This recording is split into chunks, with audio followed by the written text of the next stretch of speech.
et trempé du sang des Sénégalais tombés, l'idéal national en bandoulière lors des nombreuses luttes pour notre démocratie.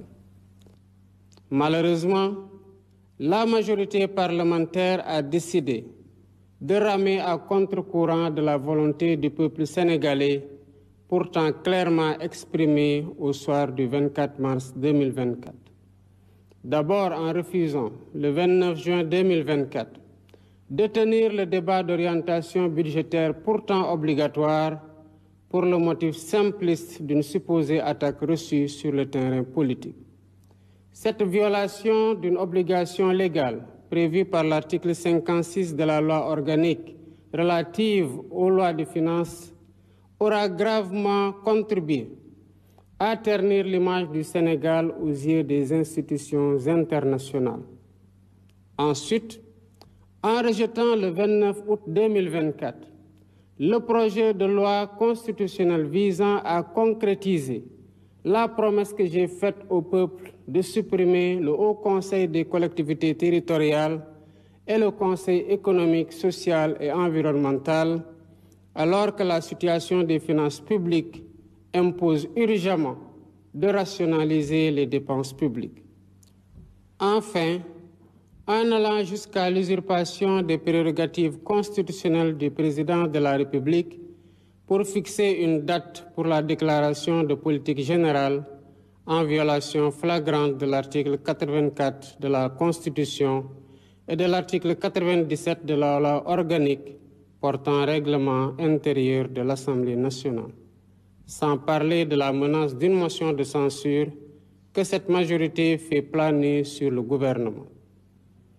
Mes chers compatriotes, en imposant par la force du droit la date du 13 septembre 2024 pour la déclaration de politique générale, il ne s'est pas agi de duper le peuple sénégalais, mais simplement d'asseoir fermement l'autorité de la loi et de rappeler par les actes que l'ordre politique sous mon magistère ne supplantera jamais l'ordre légal.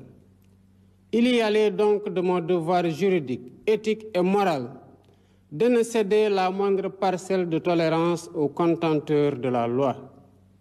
J'en ai donc conclu que le gage d'une collaboration franche avec la majorité parlementaire dans le seul intérêt du peuple sénégalais était une illusion.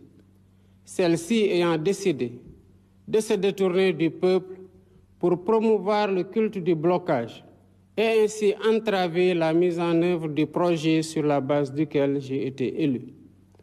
Voilà pourquoi, en vertu des pouvoirs qui me sont conférés par l'article 87 de la Constitution, et après avoir consulté le Conseil constitutionnel sur la bonne date, le Premier ministre et le Président de l'Assemblée nationale sur l'opportunité, je dissous l'Assemblée nationale.